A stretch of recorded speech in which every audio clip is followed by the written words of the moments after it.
Que legal, pessoal ativo, participando. É assim que se faz a democracia. A democracia se faz com participação de todos nos interesses da cidade. E quando acontece o que aconteceu lá em Curitiba, precisamos participar, precisamos estar na esfera pública, senão o que vai acontecer depois, né? Se essa situação se tornar uma situação do novo normal,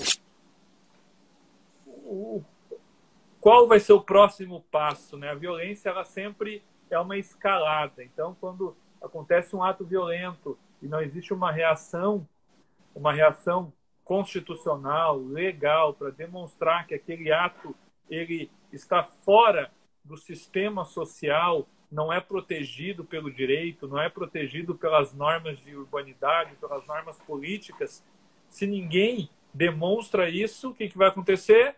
Aquele ato vai se tornar um ato normal e vai confluir com os demais atos políticos, legais, enfim, da sociedade, e não é o que nós queremos.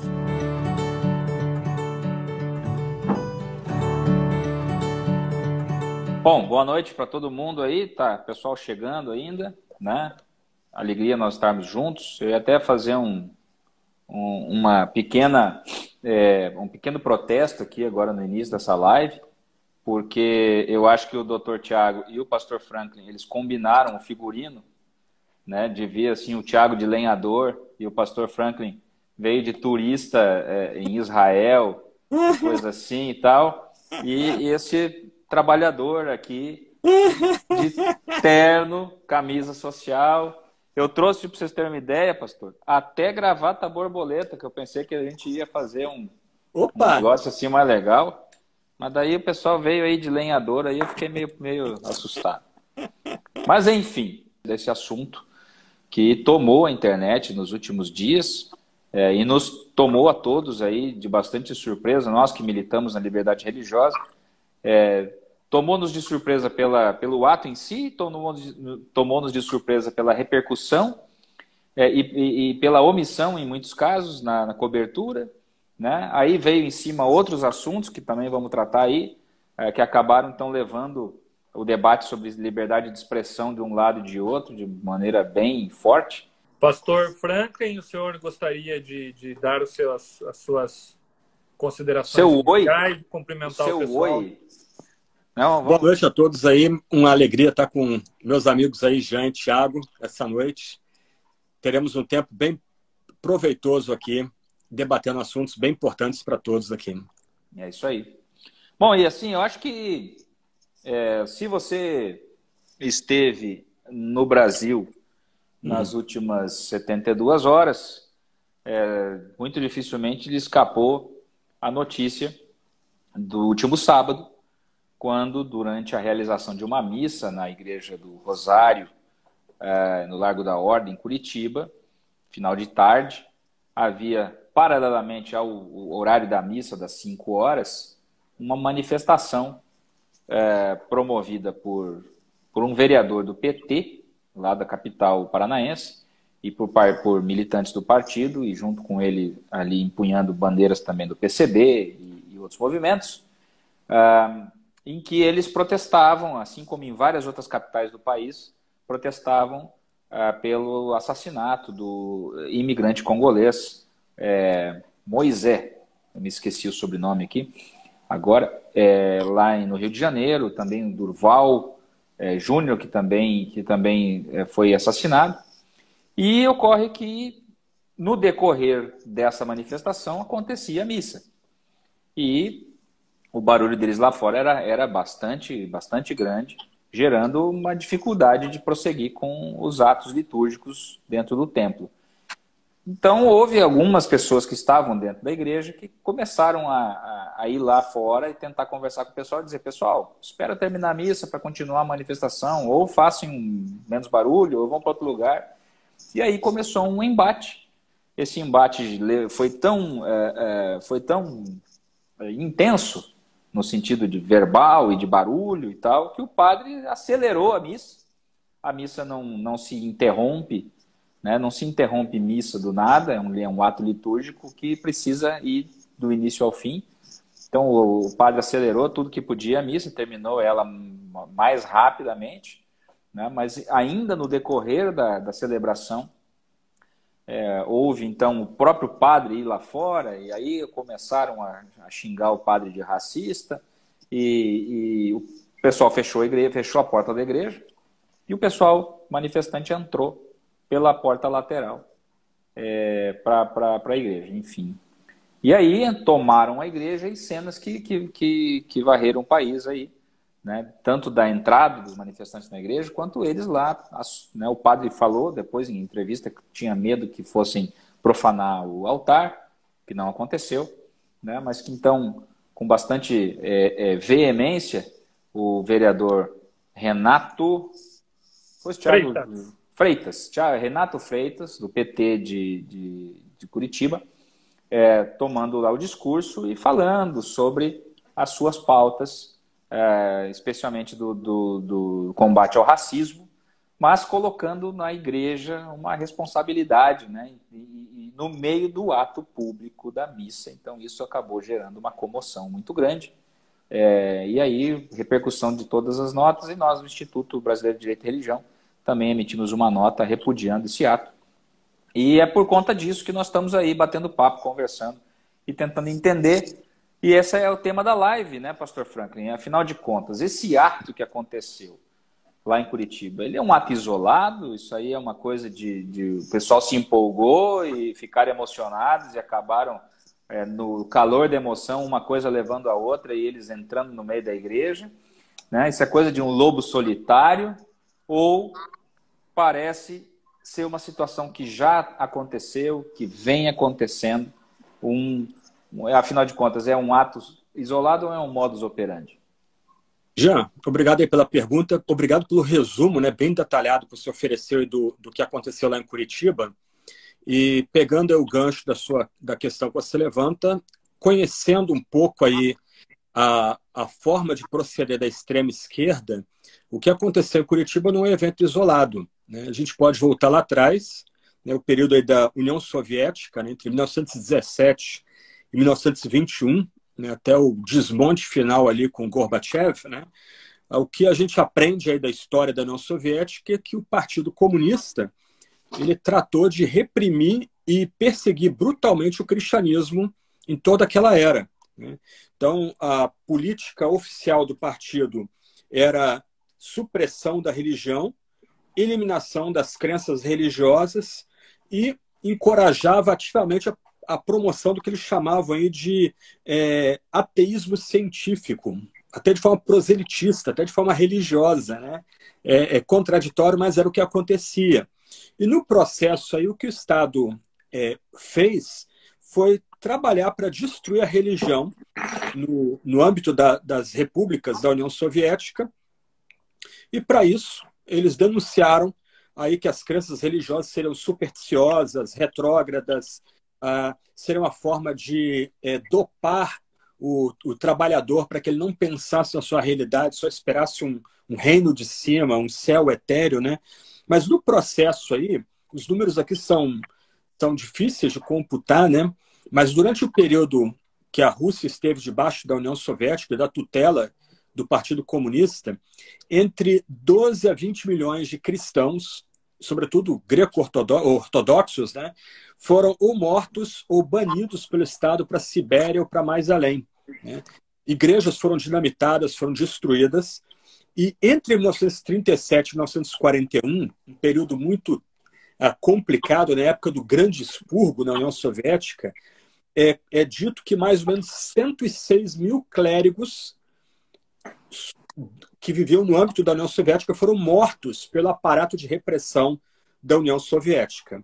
Então, ainda que a população continuasse mantendo sua fé no âmbito privado, ainda que durante a Segunda Guerra Mundial, após a invasão nacional-socialista alemã, Stalin tivesse permitido um pouco mais de liberdade de culto na União Soviética, no período aí formativo da União Soviética, o cristianismo foi predado naquele âmbito, inclusive por meio da infiltração. Então, a Tcheca, que era a polícia secreta da União Soviética, ela cooptava líderes eclesiásticos, membros de igreja, para criar um ambiente de denuncismo, para desmontar o aparato da fé dentro da União Soviética. E quem acha que isso terminou com Stalin está enganado, né? Continuou depois, durante toda a história soviética, até o final, né? Esse movimento de repressão.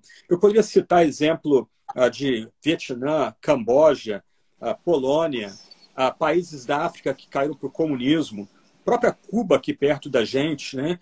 A gente pode falar da China, né? Como o cristianismo ele é reprimido na China. Então parece que no DNA da esquerda é inata a noção de que a igreja, não importa a denominação católica ou protestante, ela é um inimigo a ser batido, né? Ela é uma associação voluntária que compete contra o Estado total. Então, o que aconteceu em Curitiba não é exemplo, né? Eu estou indo lá atrás da história, a gente pode voltar para o Chile, né? O que aconteceu no Chile recentemente, igrejas importantes sendo depredadas e queimadas no Chile, no próprio Estados Unidos mesmo, o movimento Black Lives Matter queimando e vandalizando igrejas e ambientes sacros, né? Sem nenhum respeito pela fé alheia, né? Então, no Canadá também, né, professor? Oi? No Canadá também aconteceu Canadá agora, com o pessoal que descobriu igrejas que tinham sido construídas em cima de cemitérios indígenas, né? Então, assim, inventa-se crimes imaginários, busca-se erros do passado para justificar a depredação, a destruição. Mas me parece, gente, Thiago, que o que aconteceu em Curitiba é algo que está no DNA da esquerda, né? A noção de partir para o embate com a fé cristã, porque a fé cristã, independente da sua raiz denominacional, por ser uma associação voluntária, é o inimigo do Estado total, do Estado totalitário. Então, me parece que há um modus operandi em ação em Curitiba, como também no Chile, nos Estados Unidos, no Canadá, para ficar mais recente, mas também na China comunista e no passado na União Soviética, e países que gravitavam ao redor da União Soviética. Uma palavra final aqui é que espanta, né, para nós aí a demora do governo do Estado do Paraná para se manifestar publicamente contra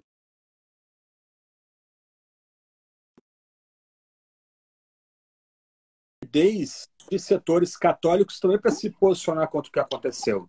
Do outro lado, outras organizações, como o IBDR mesmo, do qual faço parte, outras organizações cristãs e jornais como a Gazeta do Povo, onde nós servimos lá, rapidamente destacaram que o que aconteceu ali era algo muito sério e algo que não pode ser permitido e tolerado numa democracia, né? Então, em linhas gerais, é isso, né? Então, aí eu queria devolver uma pergunta se vocês não tiverem contribuições aí para esse ponto aí. Eu queria só a primeira coisa, fazer duas rápidas.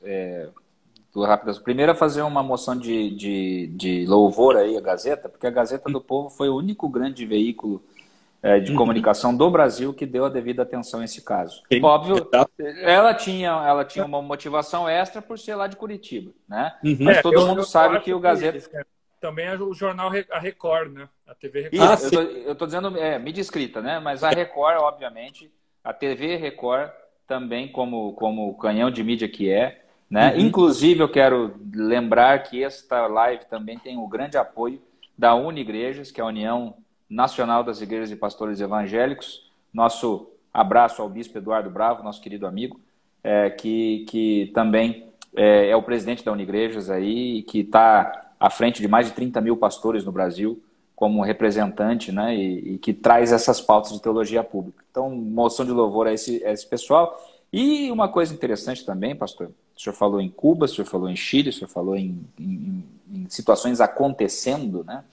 E isso me lembra do relatório da Portas Abertas, que é o relatório que saiu agora a respeito de 2021, em que houve algumas movimentações interessantes, e uma delas é que Cuba novamente entrou na lista dos 50 países com maior índice de perseguição à liberdade religiosa por conta das restrições na pandemia, né? A pandemia foi uma grande desculpa para os avanços totalitários nos lugares onde já existe um regime totalitário ou autoritário quase caminhando para o totalitário, e nos democráticos caminharam em direção ao autoritarismo. Ou seja, houve um andar, não vou falar em andar para trás, porque nós aqui não somos da linha do progresso histórico, nós sabemos que é diferente, mas houve sim um aumento da perseguição, houve casos assim, de 5.110 igrejas atacadas em 2021,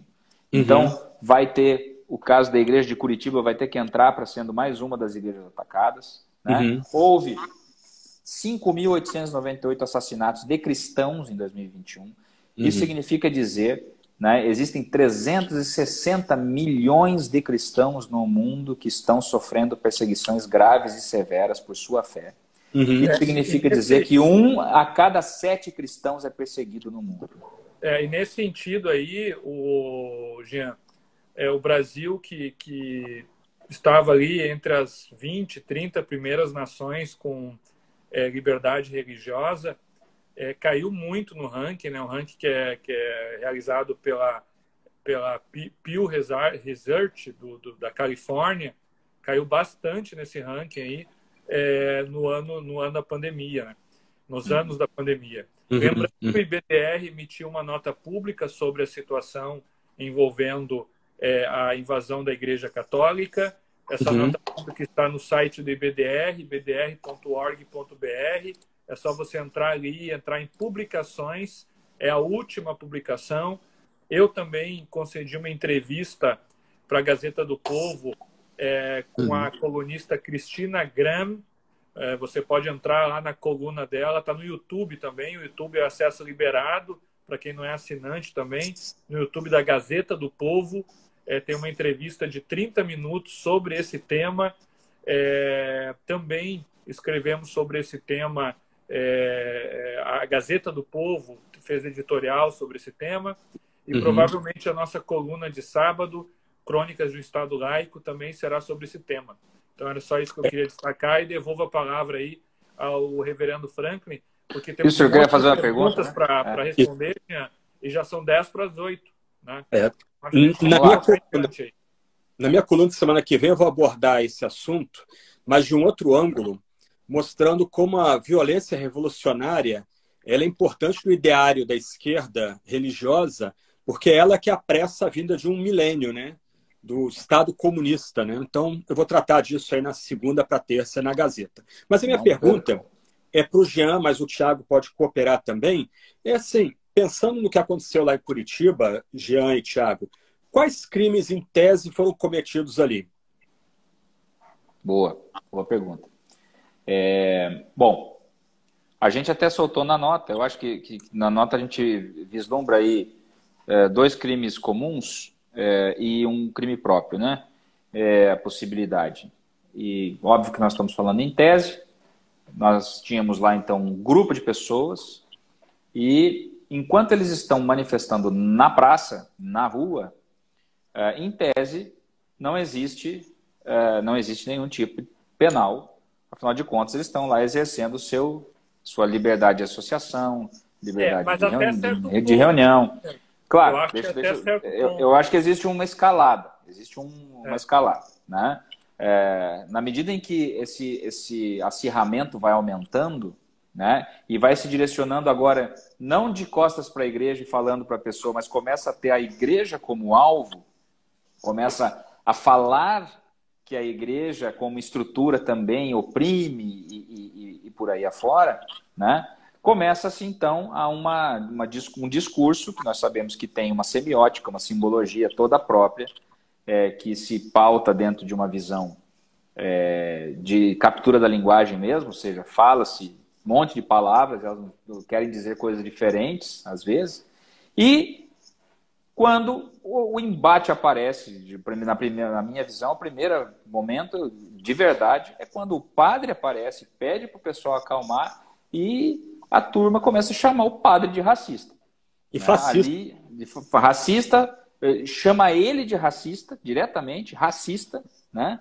E aí começa com aquela fala, com aquele grito de ordem famoso, né? De racistas, fascistas, passistas, maquinistas, não passarão, né? Então, aí, beleza. Aí nós já temos, então, um crime de injúria diretamente, né? A um ministro de confissão religiosa, um sacerdote, que é um crime contra a honra.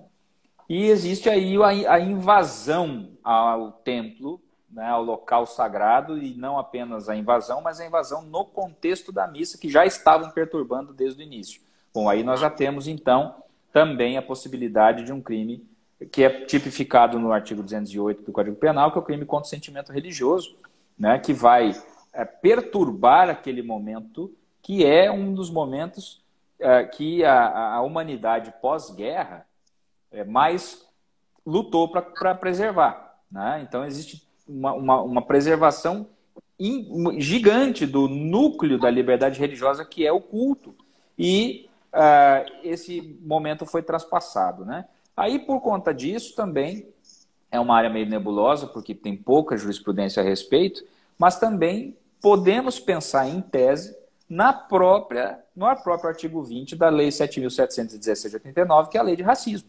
Porque este artigo 20 da Lei de Racismo prevê as mesmas penas para o preconceito, a instigação por preconceito por etnia, né, raça ou etnia, também por procedência confissão religiosa. E tinha agente político lá. E o agente político pode cometer aí, na verdade, uma quebra de decoro parlamentar, que pode levar, inclusive, nós sabemos aí que 3 vereadores da cidade já pediram a instauração de inquérito, uma comissão de ética, que pode levar a um processo de cassação. Então, existem essas nuances do ponto de vista criminal, e, óbvio, também é possível de a gente encontrar aí vários ilícitos civis que acontecem no meio dessa situação. Graças a Deus não houve profanação do sacrário ou do altar, né? Ou seja, como for, né? Ou também, graças a Deus, não houve nenhum tipo de agressão física, né? Mas houve aí uma agressão que já foi bem além da simbólica, com toda certeza. Eu ainda acrescentaria, tá? Pelo menos no meu modo de ver, depois, inclusive, o padre fala isso em uma entrevista, e nos vídeos que estão na internet aparece o padre dizendo: olha, tá difícil fazer a missa, tá complicado fazer a missa, nunca aconteceu isso, daí vai lá fechar a porta. Então, acho que antes de ter aquela injúria, né, em tese, daquelas pessoas direto ao padre, a manifestação, ela começou a perturbar o culto. Uma coisa é você fazer uma manifestação na rua, a outra manifestação ser tão alta, tão agressiva, tão aguerrida, a ponto de interromper, de perturbar a missa. E o tipo penal do artigo 208 do Código Penal, ele também elenca o verbo perturbar, não apenas interromper. Então, a missa foi perturbada. O padre diz isso. Está na gravação, nessa gravação que está correndo aí na internet, está o padre dizendo: olha, está difícil fazer a missa. Eu vou ter que reduzir a missa, vou ter que correr aqui para fazer a missa antes de 1 hora. Aí o padre vai lá, fecha a porta, porque não tinha como, por causa da barulheira no lado de fora. Então, acho que o crime já começa antes da invasão, antes da injúria direto para o padre. Começa quando eles estão perturbando a missa. Pelo menos, de acordo com o que o padre falou, tanto na entrevista no dia seguinte, quanto no vídeo que está rodando na internet, o crime, ele é um crime continuado. Ele começa antes da missa, e antes da invasão, e se conclui na invasão. E assim, agora pensando em termos mais abrangentes, Tiago e também Jean, o que juridicamente pode ser caracterizado como lugar de culto? Por exemplo, tem muitas igrejas evangélicas e protestantes hoje que não tem mais, ou não se reúnem mais num templo tradicional, né? Se reúnem em hotéis, escolas, teatros ou teatros de shopping, cinemas.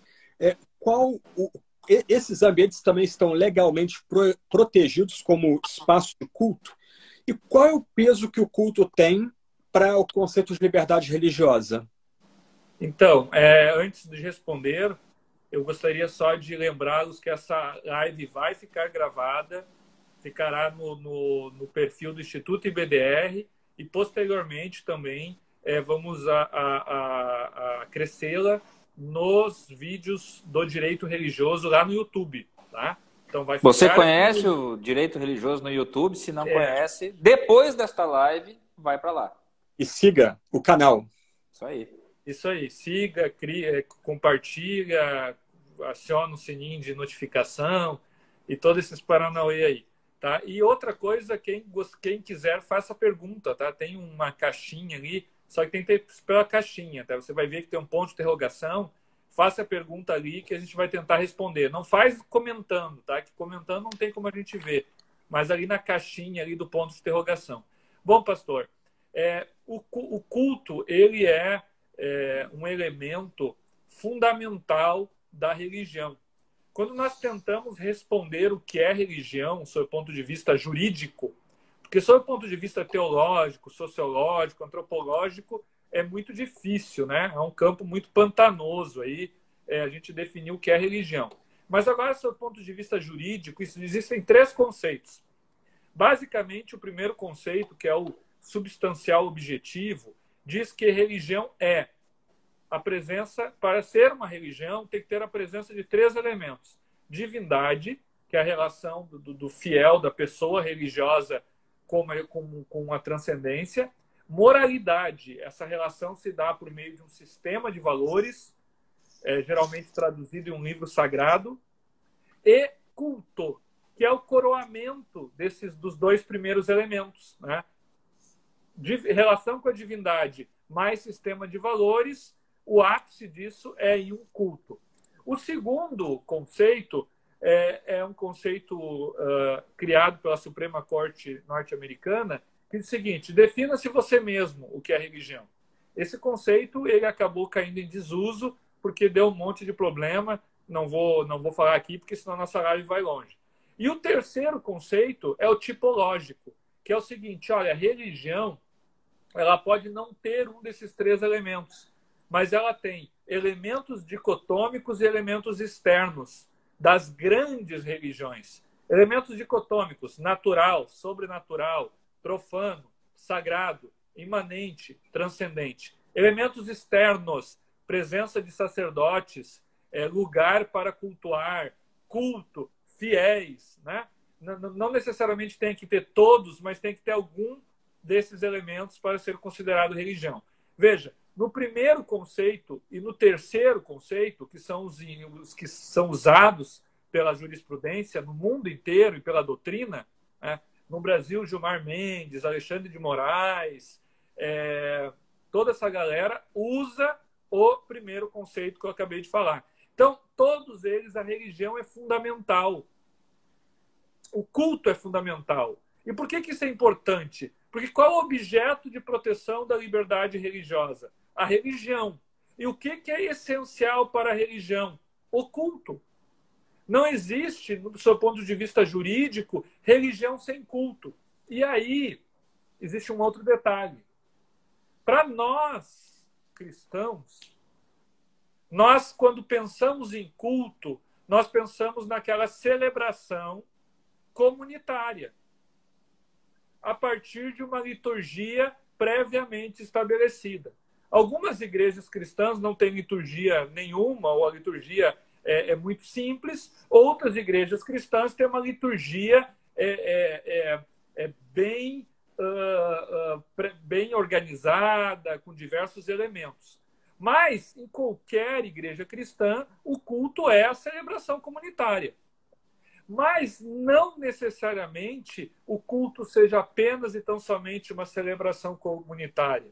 O culto sob o ponto de vista jurídico, o coroamento da relação minha com a divindade a partir do meu livro sagrado. Isso pode acontecer de forma individual, como, por exemplo, enquanto muçulmano, eu vou fazer as minhas orações dirigido a Meca, isso é um culto. É o culto individual na minha casa, então privado. Eu estou ali cultuando a Deus dirigido a Meca. É um culto. O culto também ele pode ser individual, mas público. Eu posso, numa praça, estar com o microfone, cantando, pregando e tal. É um culto.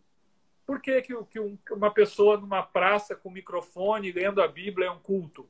Porque ali ele está se relacionando com Deus, ele está fazendo isso porque a Bíblia, na visão dele, diz que ele tem que fazer, e ele está fazendo isso como um ato externo, como um ato de celebração, como um ato de adoração, como um ato de obediência. Então, esses atos de celebração, de obediência, de adoração que nós fazemos na cidade dos homens, é culto. Então, por isso, um culto pode ser num hotel, um culto pode ser na casa, não tem os cultos familiares? Pode ser na casa, né?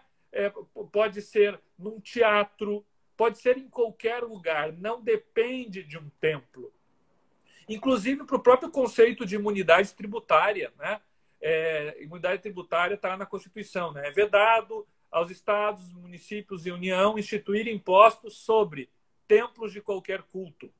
Quando a Constituição está falando de templos de qualquer culto, não está falando do prédio, do edifício, está falando do ato de adoração, do action. Do que é o action? É a externalização, é o eu ser crente, eu ser uma pessoa religiosa no espaço público ou no espaço privado. E esses atos são imunes a impostos quando feitos por uma confissão religiosa. Por isso, templos, né? Então, templos de qualquer culto, uma confissão religiosa. Então, não é só o templo que é imune de IPTU, né? O carro da igreja é imune de IPVA, aquele dinheiro que está aplicado lá é imune de imposto de renda.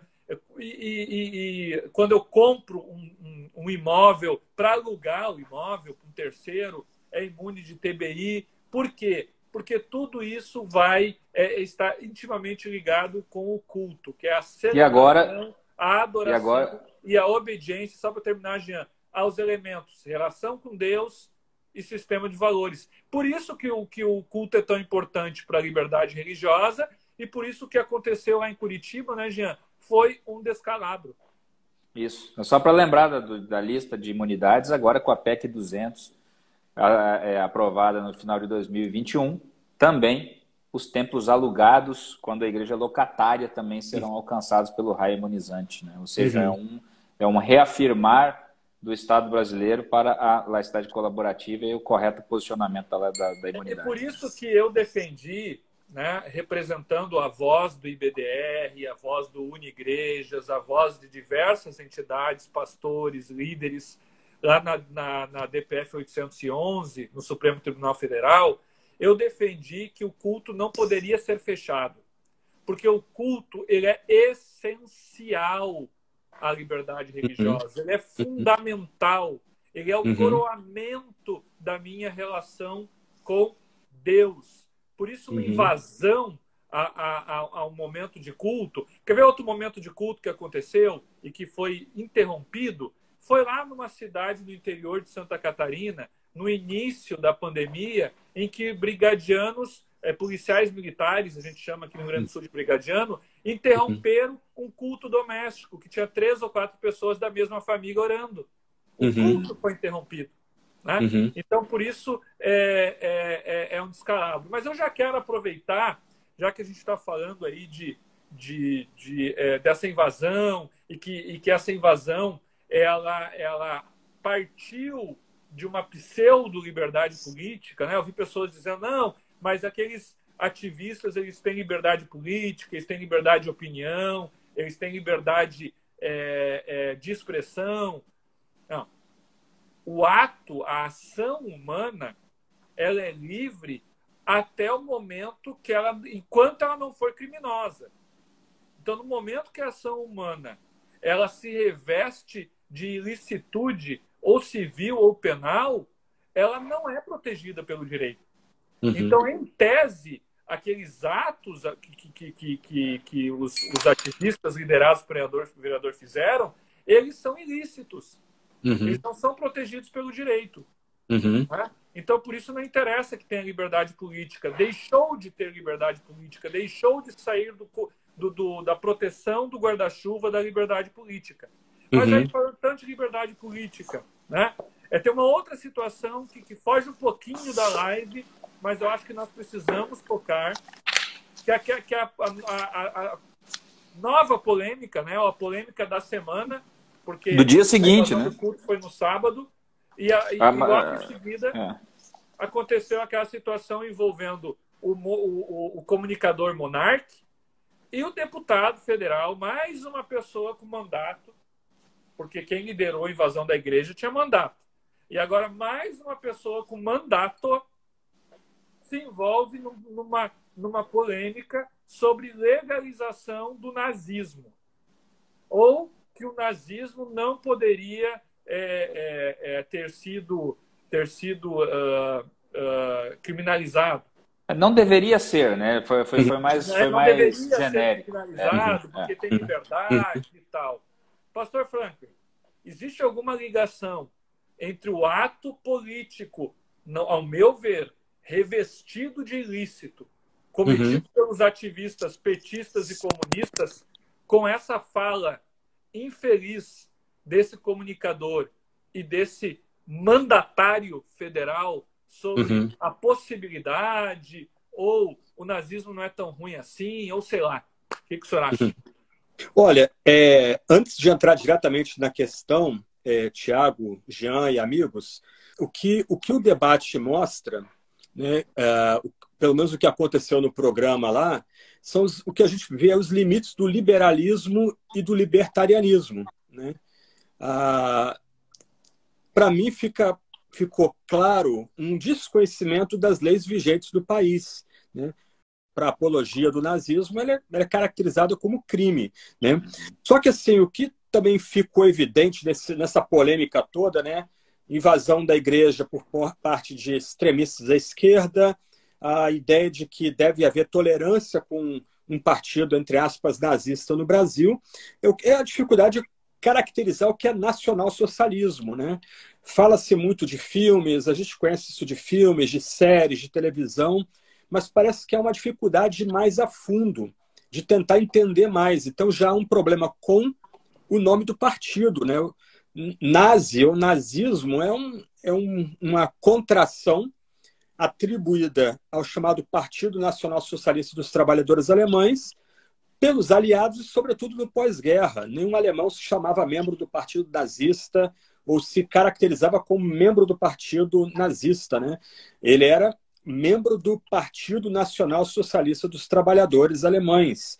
Né? E, assim, há um livro que eu julgo que é importante aqui para quem quiser ler mais, né? Chamado Fascismo de Esquerda, do Jonah Goldberg, um livraço, né? Mostrando aí como o esquerdismo atual ele tem um DNA fascista, né? Totalitário. No final do livro, ele traz aí para a gente, na íntegra, a plataforma do Partido Nacional Socialista dos Trabalhadores Alemães. Por uma questão de tempo, eu não vou ler os ais, eu só vou mencionar aqui. Você aí que quiser pesquisar, vai encontrar na íntegra esse documento aí na internet aí, em inglês, até onde você não foi traduzido fora nesse livro aqui, mas os artigos 7, 11, 13, 14, 15, 16, 17, 20 serão facilmente endossados por um esquerdista. São artigos que falam do bem-estar social, do Estado reorganizando a economia, reorganizando as leis trabalhistas, o Estado reorganizando a educação. O que é o ponto aqui?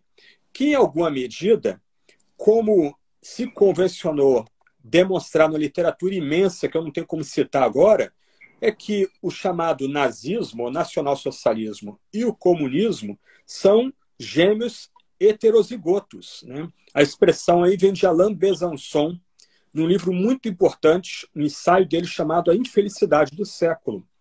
Então, já desde o final da Segunda Guerra Mundial, né, começando lá com Hayek, mas principalmente com Hannah Arendt, Besançon, Frouet, e outros, né, também na Alemanha, não só franceses, mas alemães também, começaram a mostrar similaridades entre os dois regimes. Para muitos isso é tabu, né? Mas o que resta é que ambos os regimes se retroalimentaram e durante um tempo foram aliados. Um assunto tabu na Rússia até hoje. Entre 39 e 41, a Alemanha nacional-socialista, a União Soviética, eram aliadas por meio do pacto Ribbentrop-Molotov. Dividiram a Polônia, inclusive. Metade da Polônia foi dada para a União Soviética e mais os países bálticos, e deu-se liberdade para a União Soviética atacar o pequeno país da Finlândia, que se defendeu com muita valentia. O fato é que, pensando em Hannah Arendt, né, no seu famoso livro As Origens do Totalitarismo, ela vai destacar que comunismo e nacionalsocialismo são totalitaristas. Então, o eixo do debate é outro. O eixo do debate é por que, afinal, o comunismo ainda não foi criminalizado no Ocidente, pelo menos na América Latina, né? Porque na Europa Central, o comunismo é criminalizado, tanto quanto o nacionalsocialismo, é proibido. República Tcheca, Polônia, Bulgária, Hungria, uso de qualquer símbolo associado a qualquer dos dois partidos, né? A Europa agora reconheceu que ambos os regimes são similares, têm similaridades profundas. Aliás, a União Soviética era até mais repressiva do que a própria Alemanha nacional-socialista, que por N razões aí não conseguiu suprimir as vozes da Igreja Católica e Protestante, né? Mas o fato é que ambos são totalitarismos e ambos deveriam ser banidos da esfera pública. Ambos respondem por mais ou menos 100 milhões de mortos no século XX. E, para quem acha aí que o comunismo tem boas intenções, o que o comunismo queria era refazer uma sociedade esmagando quem quer que fosse, inclusive predando seus próprios quadros, né? Tem gente que acha que o nacionalsocialismo não pode ser um regime similar ao comunismo porque esquerdistas não brigam entre si. Ora, o que o assassino de Trotsky fez com ele no México? Cafuné na cabeça dele, ele foi chamado para assassinar aquele rival da versão comunista que Stalin privilegiou na União Soviética, né? O grande expurgo. Stalin mandou matar milhares de apoiadores diretos e talvez alguns dos mais leais apoiadores do regime comunista da União Soviética entre 37 e 41. Então, esse é o ponto. Me parece que assim errou-se muito feio no debate, porque, na verdade, tanto o nacionalsocialismo como o comunismo são totalitarismos, são sistemas não democráticos, são inimigos de uma sociedade aberta, inimigos da democracia, eles tinham que ser banidos, seus símbolos banidos, e mais do que isso, o seu próprio arcabouço de pensamento deveria ser banido da arena pública, né? Como quem sofreu na mão de ambos lutou para bani-los. Eles são banidos hoje, sobretudo da Europa Central, né? Mas também a Europa Ocidental já tem banido e reconhecido que ambos foram regimes assassinos que não deveriam ser tolerados na arena pública. Eu queria só recomendar aqui um documentário que está no YouTube, legendado, chamado The Soviet History. Excepcional documentário, feito na Europa. Tá? Esse documentário mostra como o nazismo e o comunismo se retroalimentaram. Tá? Por exemplo, campos de concentração que se tornaram comuns da Alemanha e depois os campos de extermínio foram apreendidos com os soviéticos. Okay? Uma polícia secreta, a polícia do Estado, comum na Alemanha, com a Waffen-SS, foi apreendida com a Tcheca e com a NKVD na Alemanha. Então, esse documentário é brilhante e, pasmem, ele tem uma tarja. Tá? Você tem que clicar na tarja para ver esse documentário, porque diz que tem imagens fortes, o documentário é controverso. É controverso por quê? Porque ele mostra que o comunismo é um regime homicida, assassino. Né? Esse é um tema realmente espinhoso e complicado, né? E aí eu acho que nesse assunto mas que cada vez tem que ser mais falado, cada vez tem que ser falado. Sim. Tem que ser falado. Não pode e assim, colocar debaixo do tapete. Com a mesma força que nós não podemos normatizar em nenhum momento qualquer tipo de totalitarismo Tem um monte de pergunta, hein, gente, para a gente responder. Que legal, o pessoal está participando aqui. É isso aí. Eu acho que é realmente isso aí, vale uma conversa depois sobre isso especificamente. Eu sempre tive para mim que o grande problema desse tema está muito sobre a maneira como as pessoas enxergam, elas enxergam materialmente. Se nós fôssemos enxergar com olhos transcendentes e com as categorias teológicas, a conversa seria outra para entender as conexões totalitárias, porque o que aparece, né, na política que aparece vem do seu fomento interno.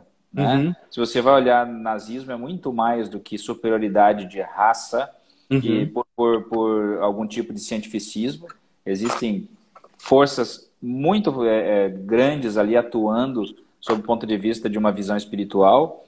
E o ateísmo institucional que o comunismo trouxe também é uma resposta à teoria que tinha sido formulada na Alemanha no século anterior e que foi um grande experimento. Né? Uhum. Tem gente perguntando aí algumas coisas, mas é que passa muito rápido, tem muita gente na live. Perguntem, gente, ali no pontinho de interrogação. Não importa se é uma indicação, alguma coisa, pergunta ali que é mais fácil. Eu não sei se o pastor tem uma pergunta ou eu, antes da pergunta final, eu faço as perguntas do pessoal aqui. O que vocês acham? Posso fazer a pergunta primeiro, Jean e Thiago, que é uma pergunta para vocês, mas só lembrando que o alvo de um partido totalitário é acabar com todas as associações voluntárias que compõem a sociedade civil. Então, o Partido Nacional Socialista, como também o Partido Comunista na União Soviética e no pós-guerra, o que eles queriam era suprimir o âmbito da família, o âmbito da igreja, comandar com mão de ferro as relações trabalhistas, parasitar literalmente todas as esferas, de tal forma que no ambiente sem liberdade e autonomia individual, todo Estado está debaixo do controle do partido. Né? Não se tem mais distinção entre Estado e partido. Né? E esse seria aí o paraíso almejado por muitos aí no século XX, Stalin, Mao Tse-tung, Pol Pot, Adolf Hitler, e etc., etc., né? À custa de milhões de mortos.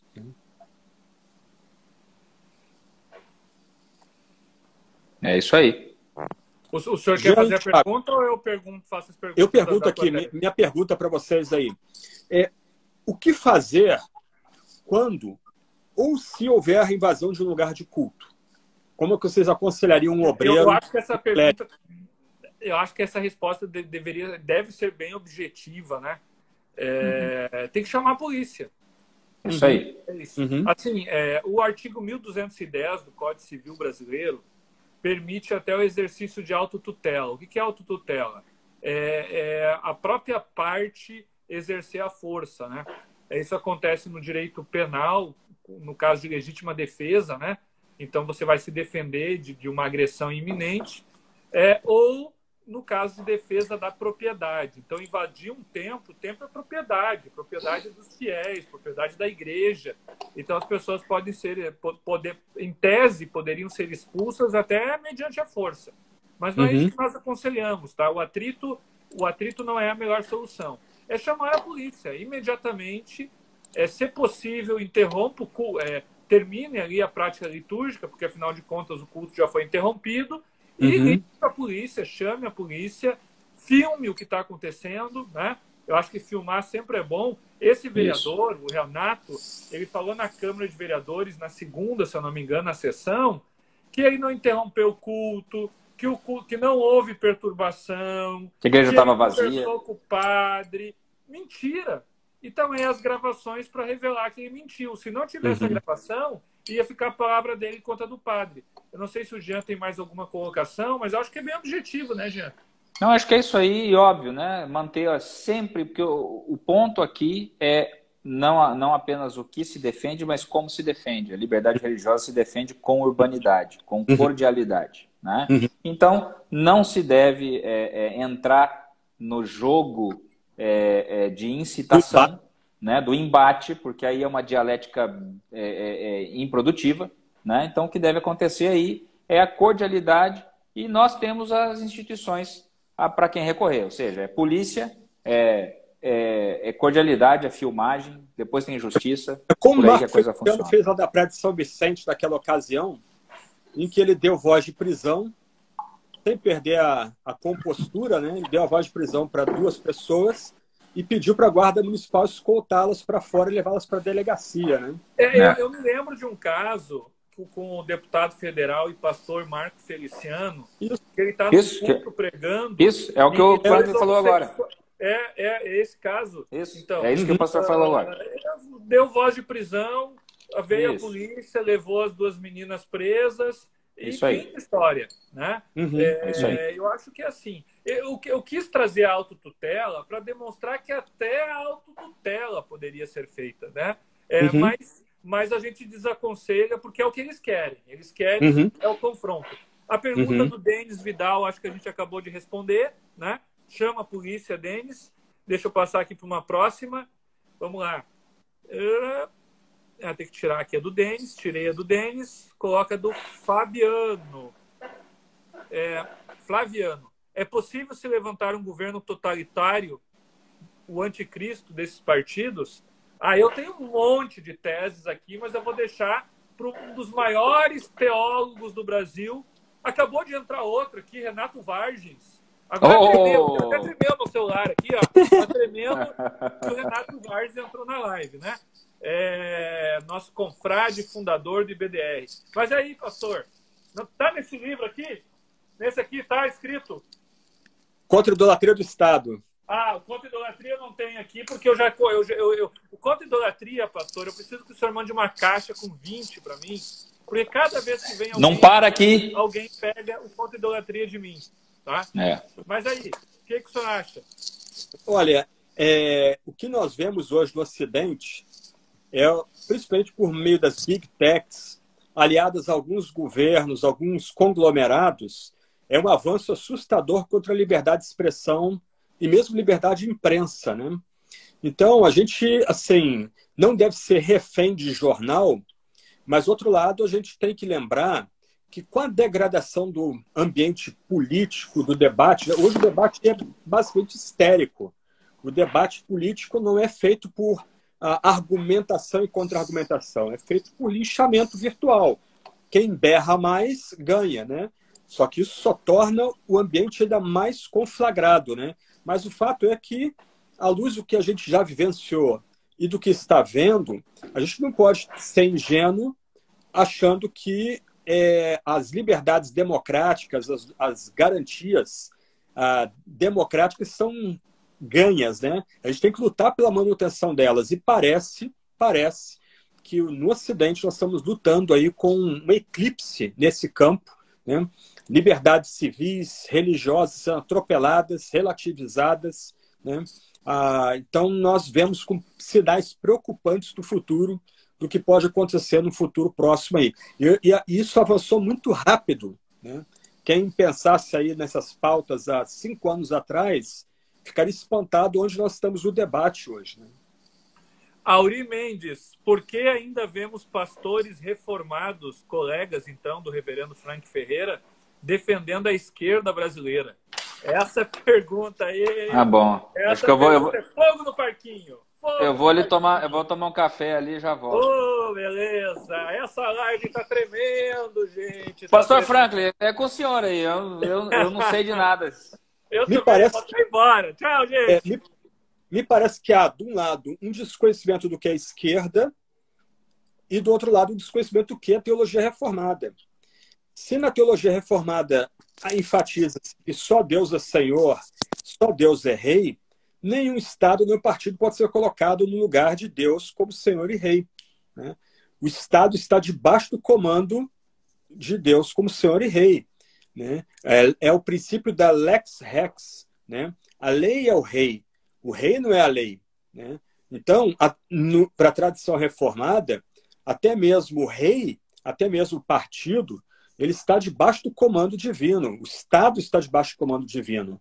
Então, para um reformado de verdade, da tradição aí escocesa, holandesa, ele vai buscar um Estado que seja aberto, a sociedade aberta, democrática de fato. E a confiança dele está em Deus, que opera por associações voluntárias e não no Estado, né, que pode ou se arroga poder fazer uma mudança da sociedade de cima para baixo. Sempre que o Estado tentou fazer essa mudança de cima para baixo, ele esmagou as pessoas. Ele semeou destruição e vandalismo na sociedade, né? É isso aí. Então, Eu vou fazer um desafio. Eu vou fazer um desafio agora. Quem tem a obra Contra a Idolatria do Estado, ou a obra Laicidade, ou a obra Direito Religioso, coloca uma mãozinha aí nos comentários. Mãozinha, enche de comentário aí, mãozinha, quem tem as nossas obras, tá? Bom, essa pergunta aqui da Escola de Música da PIB, a igreja deveria afirmar mais oposição às ideologias de esquerda? Eu acho que essa pergunta o pastor Frank respondeu ali quando ele comentou sobre o caso Monark, né? E eu vou responder sim, deve firmar posição. E, inclusive, não existe abuso do poder religioso, não existe vedação legal, constitucional das leis das eleições para isso. O que não se pode no ano eleitoral é a igreja doar dinheiro para candidato ou doar bens e fazer campanha, determinado candidato fazer campanha dentro da igreja ou nas cercanias. Agora, o pastor instruir pode muito, né, pastor Franklin? Então, a Universal do Reino de Deus acabou de soltar um documento há umas 3 semanas atrás, mostrando por que o cristão não pode votar na esquerda. Então, fundamentaram, né, fizeram um confronto de ideias ali, né, o que a esquerda preconiza, o que a tradição cristã preconiza, numa linguagem bem simples, bem popular, para concluir que o cristão não tem como votar em partidos, em candidatos conectados com a esquerda, né? Ó, um monte de mãozinha. Janice, Auri, Felipe, Branco, Ricardo. Aqui o nosso querido, olha aí, tem até jogador de futebol famoso aí conosco. Jean.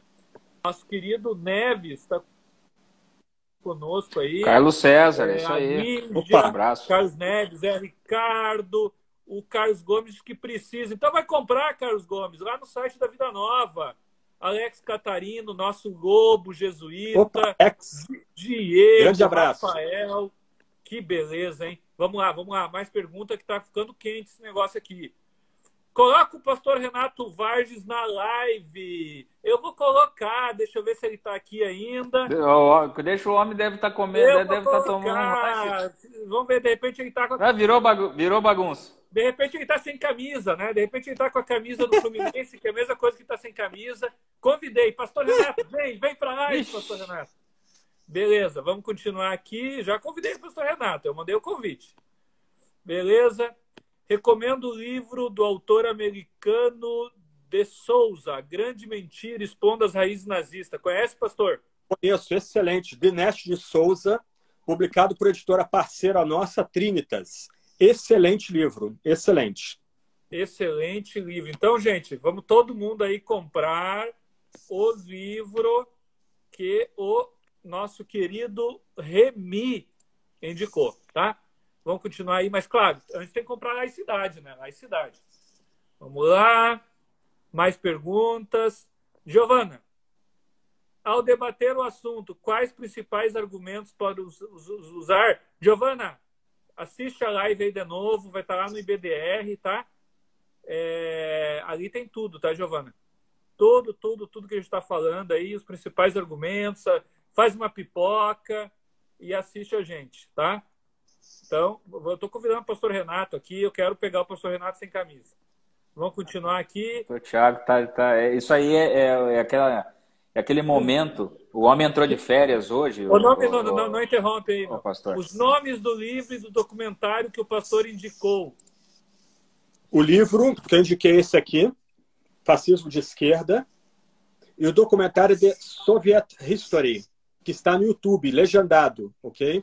A história soviética. E esse livro aqui é excelente aqui. Tá bom. Tá aí, viu, Auri? Tá aí. Vamos aqui continuar. Mais perguntas. Pastor Renato, cadê você? Eu vim aqui só para te ver. Vamos ver o que tem mais aqui. Fale sobre o pacto assinado entre os nazistas e comunistas. Ah, o pastor já falou bastante sobre esse pacto aí, eu acho, né? Mas dá mais uma faladinha aí, pastor. Saiu um livro agora, eu teria que pesquisar aqui. Você pode encontrar esse livro na Amazon. Deixa eu ver aqui se eu acho o título. Mas o pacto Ribbentrop-Molotov foi um pacto de amizade entre a União Soviética e a Alemanha Nacional Socialista para elas funcionarem juntas, por assim dizer, né?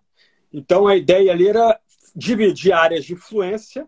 Então, o leste europeu aí ficaria com a Alemanha, né?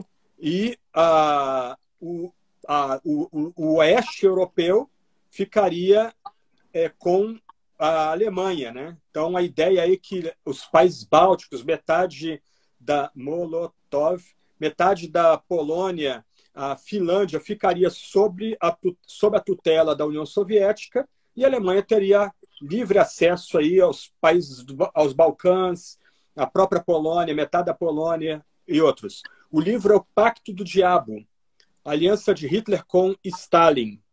Livraço, lançamento recente. O preço está muito bom, R$ 47,00 a capa comum. E é o livro considerado talvez o primeiro livro a tratar a fundo o pacto entre nazistas e comunistas, que é um tabu até hoje lá na Rússia, ok? Não se fala nisso na Rússia até hoje, tá? Então o livro acabou de ser lançado.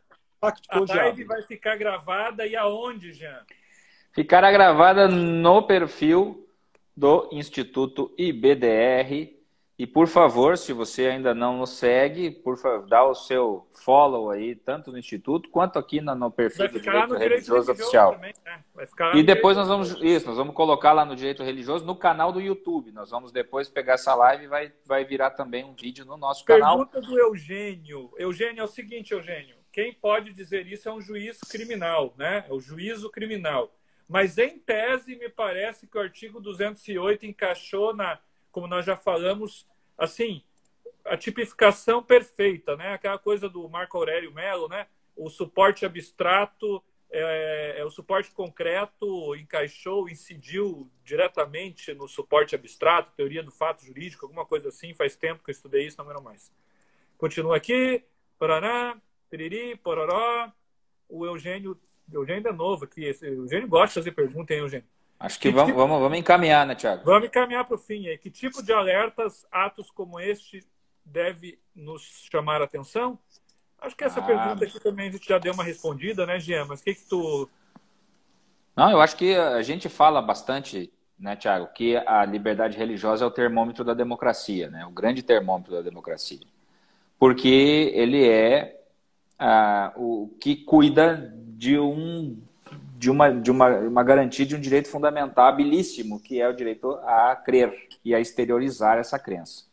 E se existe qualquer tipo de ameaça a esse direito, na sua dimensão interna de crença ou na sua dimensão de exteriorização da liberdade religiosa, duas coisas têm que acontecer. Primeiro, que a sociedade tem que rechaçar veementemente. Então, lives como nós estamos fazendo, notas como o IBDR soltou e outros institutos, que a Unigreja, posicionamentos que a Unigreja foi além, né? A Unigreja chegou a pedir lá a cassação do vereador lá em Curitiba, né?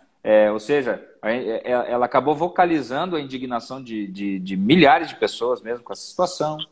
E aí sim, óbvio, cobrar das autoridades e tal, né? Vendo aqui o Dr. Jonas Moreno lá do Recife, mandando um abraço para o Dr. Jonas também. Então nós precisamos urgentemente exercitar os nossos músculos da democracia, discutindo à exaustão esse tipo de coisa e não normalizando, assim como não se deve normalizar nenhum tipo de regime totalitário, não podemos normalizar nenhum ataque à liberdade religiosa. É isso aí. Bom, aqui caso tenhamos nossa igreja invadida, podemos acionar as forças? Sim, tem que acionar. Chamar a polícia, meu. Professor Juan de Paula, tem que chamar a polícia e eles têm que vir, é crime. Eles têm que vir e dar voz de prisão. De acordo com o Código de Processo Penal, a polícia é obrigada a dar voz de prisão quando está presente, quando está diante de um crime. Se houver impunidade aos transgressores desse ato ocorrido, na opinião de vocês, haverá aumento? Sim, isso nós falamos bastante na live, né? Como no haverá Chile. Aumento, como aconteceu no Chile, né? Sim. Bom, vamos terminar, né, gente? Terminar com essa aqui, ó. Franklin, fala dos seus novos livros. Bem rapidinho aí. Tem um livro aí, gente, que tá chegando do Franklin. Eu não sei se eu posso falar, mas eu li esse Thiago, mas que coisa, mas esse Pastor Franklin. Que loucura. Desculpa. Ele esqueceu de tomar o remedinho hoje, tio. Desculpa. Tá na euforia das férias. Tá, isso só pode ser. Tá louco para dar um tibum. Eu entreguei o manuscrito aí para Edições Vida Nova. Então, para abril ou maio, está saindo aí um livro sobre a relação Igreja-Israel, tratando aí de eleição, aliança, terra, holocausto e a necessidade de combater o antissemitismo. Muito então, bom. O livro já está pronto, o manuscrito foi entregue, 100 páginas de Word, 500 notas de rodapé. Então, em breve, nós temos aí uma obra tratando desse tema aí bem polêmico e importante para a igreja. Olha, eu vou dizer para vocês, essa obra aí, olha, vai ser top demais, gente. Essa obra vai marcar história, tá? Falar nisso, o Jean tá me devendo um idoso. Você já me mandou seu idoso. Então o senhor espera deitado. Jesus amado. Ai, espera deitado. Vem.